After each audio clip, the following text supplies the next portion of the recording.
Hello everybody, and welcome to another interview from Amicable Scientists. Today we are speaking to Uma Prajapati, who's a fashion designer, an activist, and an entrepreneur living in Auroville.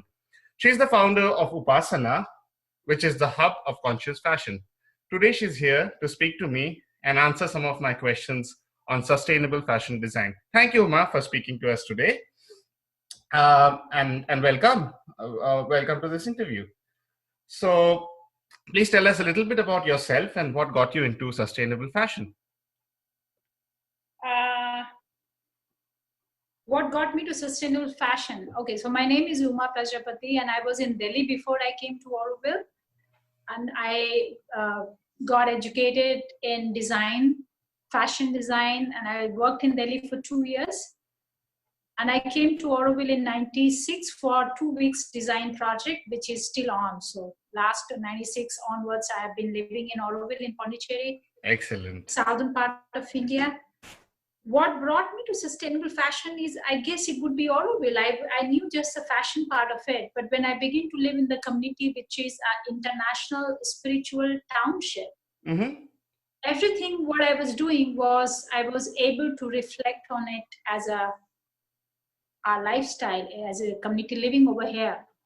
And fashion did not qualify with many of my reflections.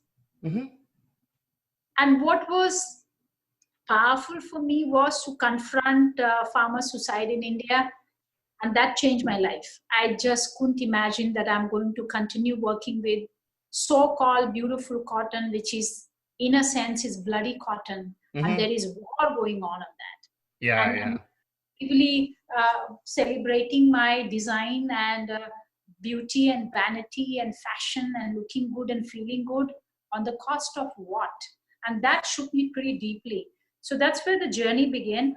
Meanwhile, Upasana was already on. Upasana is born in 97, and so we are 20 plus year old company. And I always had been working with Indian textile. An idea for me was to bring India through textile to Auroville, and that's what Upasana did. And that's it. It had been a pretty slow brewing of processes, which has led us today to become a center of conscious fashion in India. And the collateral of work has become as a backdrop for us to be able to stand in that position. And I feel grateful. It has not been an easy journey, but I'm surely very, very grateful about it at this moment. Absolutely. We'll talk to you more about that, but before we get into that, how do you see this in the greater design for change? So how do you see this journey, what Upasana is doing in the greater context of the design for change?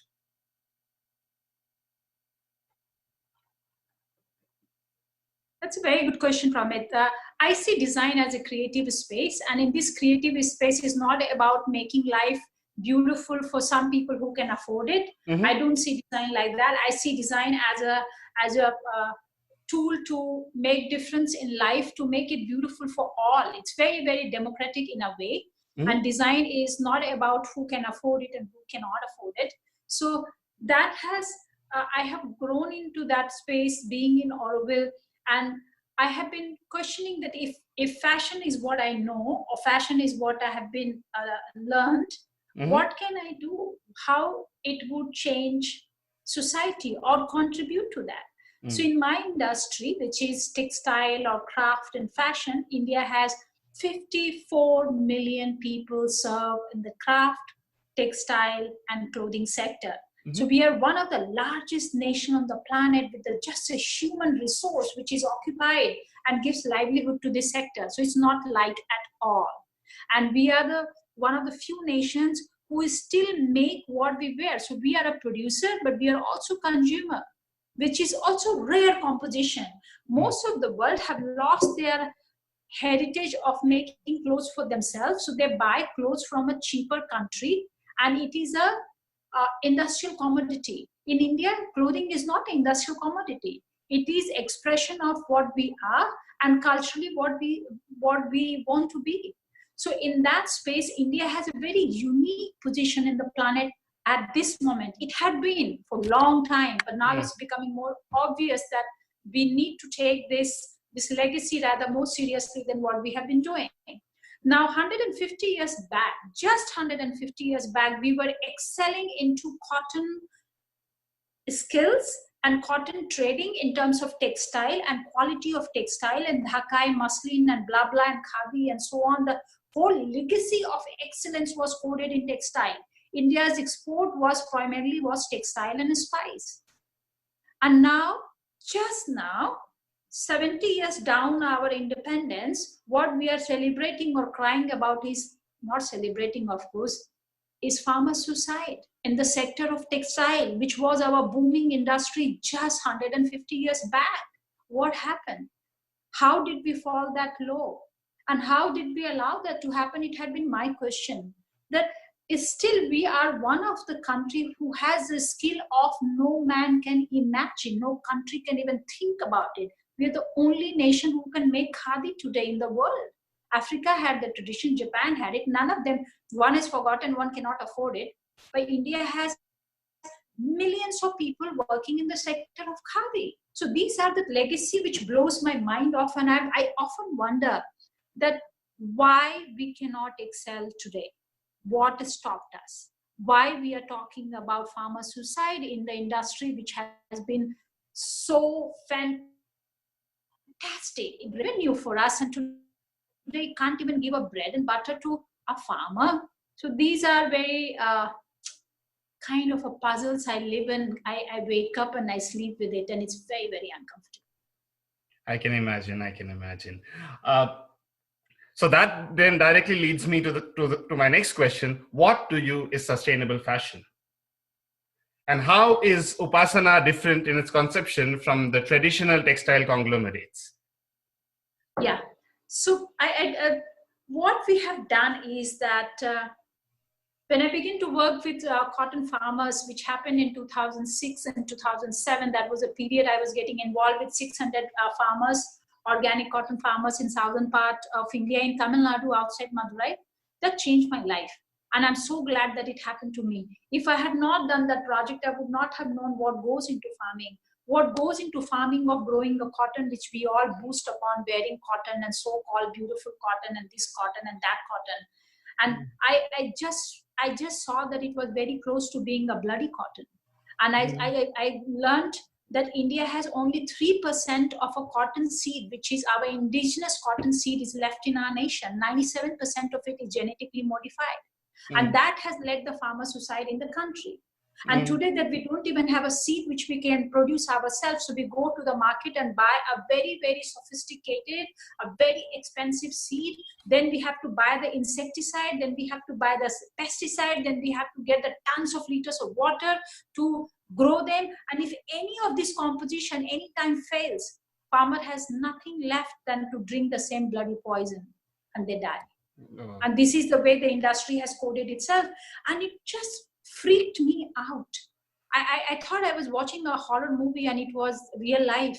Couldn't imagine to continue doing fashion. So I began to critically start talking about it. And I went everywhere and screamed, whether it was an international seminars or national conference or going to the design school or in my own studio. And I began to talk about a lot. And people were just shocked to hear what I had to say.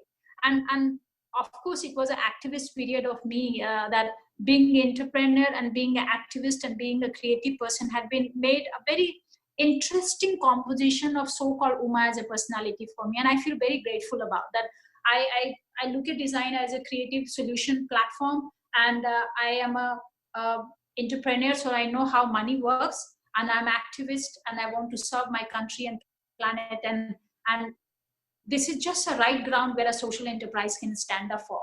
So when I was seeing Upasana's journey, I saw that fashion has so much power of trillions dollars business, and so-called the most creative industry, at least it likes to project itself like that we are the most creative industry. And in that creativity, we tend to rob people's creativity rather badly. So we talked about beauty, but in the process, we create a lot of ugliness to our society, and we hide them. So this dimension had been a bothersome space. So when when I begin to talk and really making noise, many people came on board. It also costed us a bankruptcy as a company. Upasana went organic in 2010 and launched Paruti as India's first organic brand. So-called India never had that time any organic brand. Most of the organic brand was making T-shirt and selling in Europe or selling outside India. It was in the export market. In domestic market, we didn't even understand organic food. So forget about clothing. Clothing is still nobody understands. This is oh, I get it. You should eat organic to be healthy. But food, clothing, why? And why fashion? Why fashion has to be conscious? Just look good, buddy, and be happy with it, right? So this atmosphere where my country was more involved into cheaper the better and glitter the better. Fashion is all about how much glitter it makes and how cheap it is, and then you're done. You just make loads of money and be happy in life. And I was absolutely opposite of that. So that was a pretty hard or newer language, that what happened to this auntie which gone mad in her head, what she's talking and why she's talking like that, but she does make sense. So very empathetic response initially. Oh, poor Uma, but she's a very nice girl. She does a lot of social work, and she's an NGO basically, which we are not. We are not an NGO. We run a company, and I believe in that it's a social company which will change the world, not the NGO sector and not the corporate. Both are very isolated spaces, and they don't even talk to each other.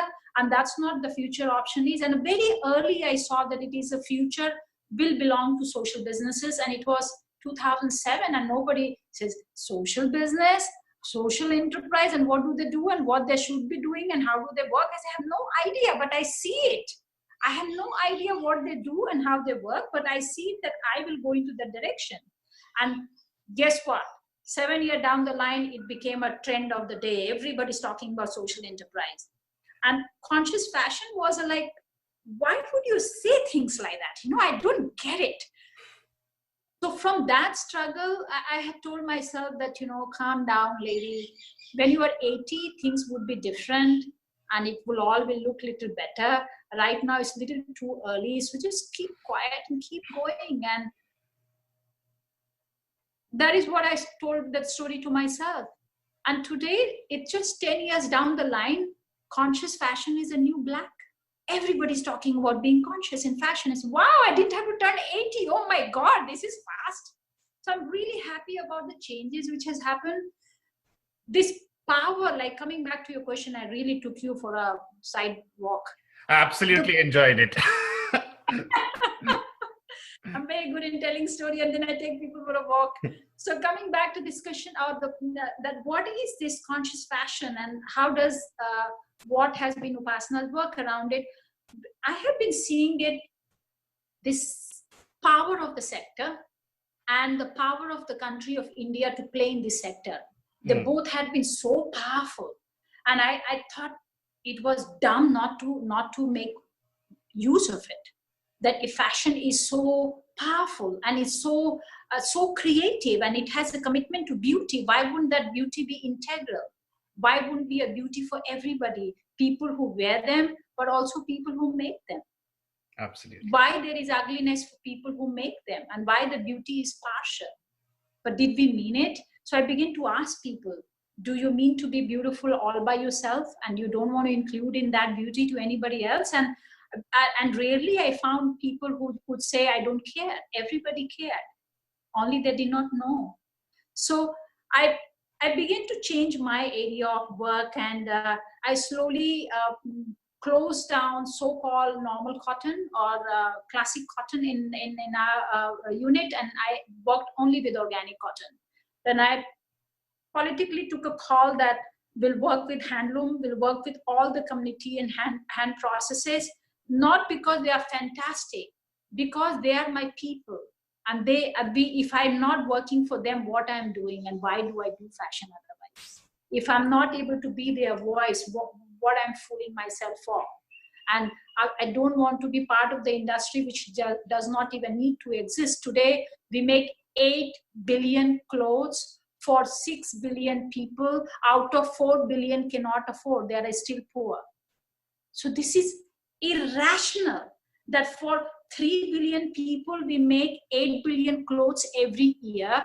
it is pure insanity for me, and I didn't want to be part of that insanity.